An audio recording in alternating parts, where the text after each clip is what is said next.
अस्सलाम वालेकुम।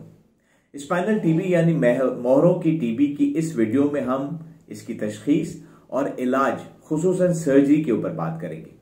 ये बहुत ही अहम वीडियो है, इसे जरूर आखिर तक देखिएगा क्योंकि पाकिस्तान में टीबी बहुत ज्यादा पाई जाती है और पता नहीं किस मरीज को, किस अपने को आपकी इस बीमारी से मुताल्लिक मालूमात से फायदा पहुंच जाए। देखिए, टीबी स्पाइन या स्पाइनल टीबी को 3 तरह से डायग्नोज करने में मदद मिलती है।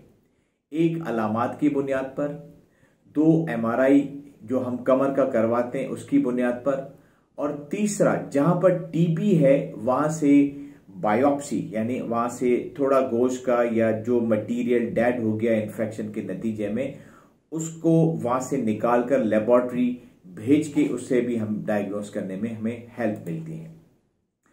आइए अब बात करते हैं कि अलामात की बुनियाद पर कैसे डायग्नोज किया जाता है। हम अपनी पिछली वीडियो में अलामात की तफसील बता चुके हैं। यहां पर मैं थोड़ा सा बस सिर्फ ये बताऊंगा कि अलामात की बुनियाद पर आप सिर्फ शक का इजहार कर सकते हैं कि इसको मोहरों की टीबी हो सकती है, और वो भी उस वक्त जब गर्दन या कमर दर्द, बाजू और टांगों की कमजोरी के साथ मरीज ये बताए कि 1-2 माह में उसका वजन कम हुआ है, उसे भूख कम लगती है, उसे थकावट होती है, रात को उसे हल्का हल्का बुखार महसूस होता है।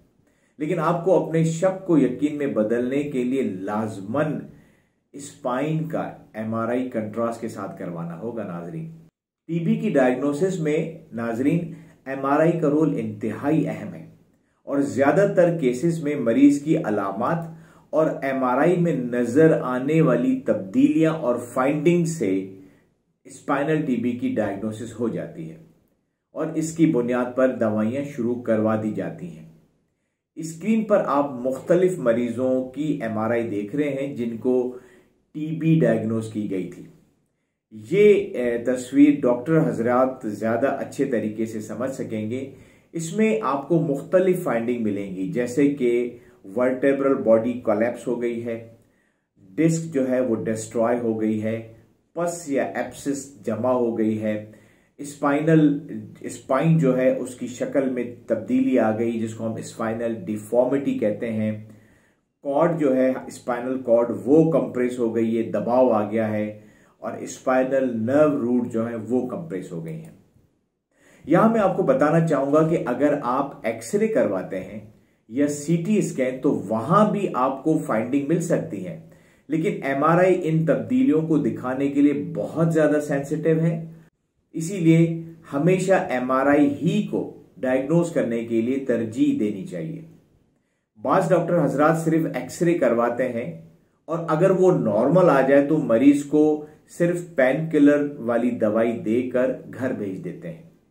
स्क्रीन में आपको जो तस्वीर नजर आ रही है वो एक ऐसे मरीज की है जो कमर दर्द के साथ आया था और उसका कमर का एक्सरे बिल्कुल नॉर्मल है, लेकिन जब उसका सीटी और एमआरआई करवाया गया तो पता चला कि उसे कमर की टीबी है। ज्यादातर मरीजों को एमआरआई की बुनियाद पर डायग्नोसिस हो जाती है और टीबी की दवाई भी शुरू करवा दी जाती है। उन्हें किसी और टेस्ट की जरूरत नहीं होती, लेकिन बाज औकात अगर कोई कंफ्यूजन है, समझ में ना आ रही हो बात कि जो आपको एमआरआई के अंदर नजर आ रहा है, क्या ये टीबी है, क्या ये कैंसर है, क्या ये फंगल इन्फेक्शन है या ये कोई बैक्टीरियल इन्फेक्शन है, क्योंकि बाज़ औक़ात ये तमाम चीजें भी टीबी की तरह दिख रही होती हैं लेकिन थोड़े से फर्क के साथ, और कभी कभी रेडियोलॉजिस्ट जो हमारे होते हैं वो और हम खुद भी कंफ्यूज होते हैं कि ये जो चीज नजर आ रही है क्या हम यकीन के साथ कह सकते हैं कि ये टीबी है। तो ऐसी सूरत में आपको मरीज की बायोप्सी करनी पड़ती है, और नाजरीन ये बायोप्सी सीटी गाइडेड बायोप्सी होती है, जैसे कि आप इस तस्वीर में देख रहे हैं। इसमें मरीज को एक सीटी स्कैन की मशीन में लिटाया जाता है और एक बड़ी और खास निडल होती है, सुई होती है, जिसके जरिए रीढ़ की मोहरों में जहां टीबी का खदशा होता है वहां से टिश्यू लिया जाता है, वहां मौजूद जो फ्लूइड्स पड़े हुए वो लिया जाता है, जो पस और पीप इकट्ठी वहां मौजूद होती है उन तमाम को के निकाला जाता है और उसे लेबोरेटरी टेस्ट के लिए भेज दिया जाता है। अमूमन टीबी के लिए तस्वीर में नजर आने वाले जो मैंने टेस्ट लिखे हैं यही भेजते हैं और इसकी बुनियाद पर डायग्नोसिस कंफर्म हो जाती है कि आपको श्योर हो जाए कि ये टीबी है कि नहीं है। लेकिन यहाँ एक थोड़ा सा ट्विस्ट है, वो ट्विस्ट ये है कि जो आपने टेस्ट भेजे हैं अगर बाज औकात वो नॉर्मल भी आ जाते हैं। अगर ऐसी सिचुएशन हो तो क्या करें? फिर उस सिचुएशन में हम डॉक्टर्स शक का फायदा, जिसे हम बेनिफिट ऑफ डाउट कहते हैं, वो मरीज को देते हैं। अगर हमें शक हो कि ये टीबी हो सकती है, बावजूद इसके कि जो आपने टेस्ट भेजे हैं वो नेगेटिव आए हैं, तो सिर्फ इसी शक की बुनियाद पर हम मरीज को टीबी की दवाइयां शुरू करवाते हैं और मुकम्मल कोर्स करते हैं। हाँ, इसमें ऐसा जरूर होता है कि कुछ अरसे के बाद जो हमने टीबी की दवाई दी है, मसलन 3 महीने या 4 महीने के बाद हम दोबारा एमआरआई करवा के देखते हैं, ताकि हमें थोड़ा सा आइडिया हो कि टीबी की दवाई से आपका एमआरआई बेहतर हो रहा है कि नहीं हो रहा।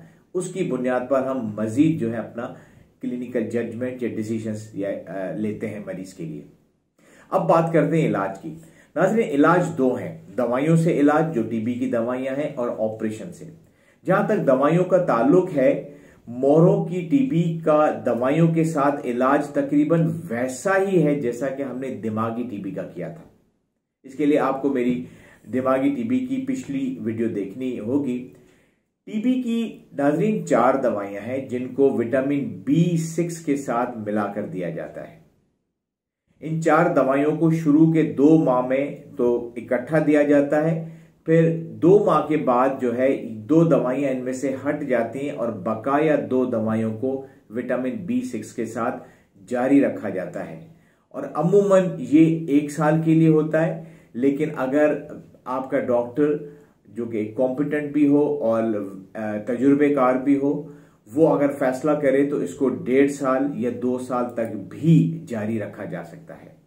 जहां तक स्टीरॉयड के इस्तेमाल का ताल्लुक है नाजरीन, दिमागी टीबी में तो हमने इसे दिया था और जहां पर इसको 6 से 8 हफ्ते तक दिया जाता है, लेकिन स्पाइनल टीबी यानी मोहरों की टीबी में इसका इतना रोल नहीं बताया जाता, सिवाय उस वक्त जब हराम मगज यानी स्पाइनल कॉर्ड पर बहुत ज्यादा दबाव है और मरीज को चलने फिरने में दुश्वारी हो रही है और डॉक्टर सोच रहा होता है कि हमें सर्जरी करनी है इसकी। तो जब तक सर्जरी का डिसीजन लिया जाए और सर्जरी किया जाए, उस वक्त तक टाइम को बाय करने के लिए, वक्त को बचाने के लिए स्टीरॉइड्स को इंजेक्शन की शक्ल में दिया जा सकता है। अब बात करते हैं सर्जरी की। नाज़रीन, ये बहुत अहम सवाल है कि स्पाइनल टीबी में कब सर्जरी करवानी चाहिए, कौन सी सर्जरी करवानी चाहिए और क्यों करवानी चाहिए। देखिए, बहुत कम मरीज होते हैं जिनको स्पाइनल टीबी में किसी किस्म की सर्जरी की जरूरत होती है। मैं यहां पर 2 किस्म की सर्जरी का जिक्र करूंगा। एक को हम स्पाइनल फिक्सेशन कहते हैं और दूसरी को वुंड डेब्राइडमेंट। स्पाइनल फिक्सेशन में रीढ़ की हड्डी और मोहरों के दरमियान 2 रॉड्स लगाकर आपका जो स्पाइनल कॉलम है उसको स्टेबलाइज किया जाता है, उसे अपनी जगह पर मजबूत किया जाता है। और ये सर्जरी नाजरीन हम 2 हालतों में की जाती हैं। एक, जब मरीज का हराम मगज यानी स्पाइनल कॉर्ड पर बहुत ज्यादा दबाव हो, जिसकी वजह से इसके बाजू और टांगे कमजोर हो गई हों, ताकि स्पाइनल कॉर्ड के ऊपर से दबाव हट जाए और मरीज की कमजोरी दूर हो जाए। और दूसरा, जब मरीज को कुबड़ापन आ गया हो, जिसे हमने काइफोसिस कहा था, क्योंकि स्पाइनल टीबी में रीढ़ की अगर 3 से 4 हड्डियां मुसलसल जो है डैमेज हो गई हो, तो मरीज को रीढ़ की हड्डी का कॉलम मुस्तहकम नहीं रहता और वो मुड़ जाता है। और दूसरी सर्जरी है वुंड डेब्राइडमेंट।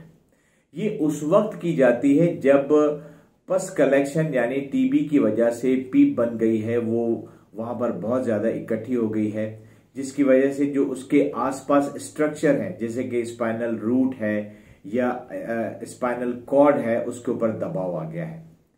या उस वक्त भी ये वुंड डेब्राइडमेंट की जाती है जब मरीज टीबी की दवाई ले रहा है लेकिन उसे बेहतरी नहीं हो रही। और इस सर्जरी में क्या किया जाता है कि इसमें जख्म को खोला जाता है, पीठ में से कट लगा के उसे खोला जाता है और टीबी को जाके देखा जाता है जहां उसने स्पाइन को, रीढ़ की हड्डी को मुतासिर किया होता है। इस वुंड डेब्राइडमेंट प्रोसीजर के से पस यानी पीप को बाहर निकाला जाता है, वहां पर जो डेड मटेरियल मौजूद है उसे भी बाहर निकाला जाता है और फिर इन चीज़ों को लेबॉर्ट्री टेस्ट के लिए भेज दिया जाता है। नाजरीन, इस टॉपिक को हम यहीं पर ख़त्म करते हैं। इसकी मज़ीद तफसीलात भी हैं, लेकिन वो हमारी इस वीडियो की स्कोप से बाहर है। अपनी दुआओं में याद रखिएगा और सदका जारिया की नीयत से इस वीडियो को ज़रूर शेयर करें ताकि लोग इस बारे में जान सकें।